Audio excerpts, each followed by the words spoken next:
In the community member we observed, we found that our patient's weight shifting while reaching for something on a shelf was impaired. Additionally, the patient skips ankle and suspensory strategies and instead opts to only use hip strategy when reaching.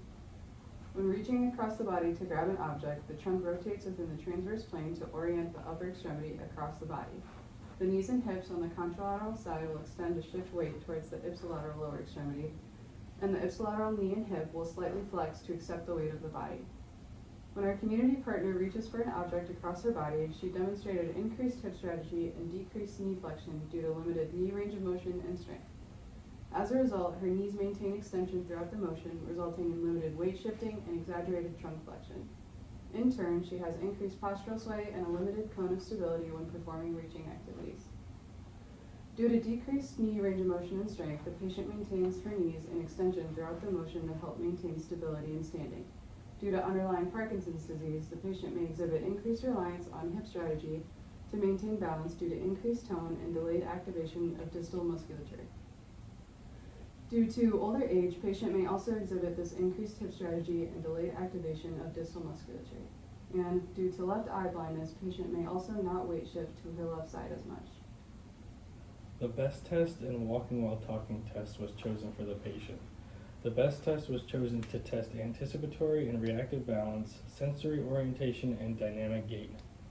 The walking while talking test was chosen to test the patient's ability to maintain dynamic balance and appropriate gait while multitasking, which is a higher cognitive load. Interventions were mostly focused on maintaining dynamic balance while using appropriate balance strategies. Interventions included slip and trips, weight shifting while reaching, walking on unstable surfaces, and random perturbations. Random perturbations and slip and trips were used to train dynamic balance, while weight shifting, reaching, and walking on unstable surfaces were used to train anticipatory balance. Block practice was used to allow for less frequent errors and less interference within each repetition. The community partner is considered a novice regarding balance, so block practice was also used because it is more conducive to learning in novices. 5 or 6 interventions, each consisting of 3 or 4 sets and completing 15 to 20 repetitions for each intervention was used.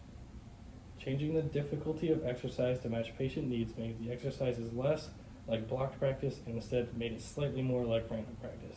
This increased the challenge but also increased retention of learning. Use of constant feedback during all interventions.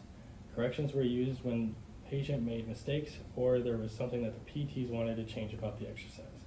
Also, use of positive feedback after successful repetitions to encourage more successful repetitions. The community partner does have multiple repetitions where she will talk and get distracted and needs reminding to continue the exercise.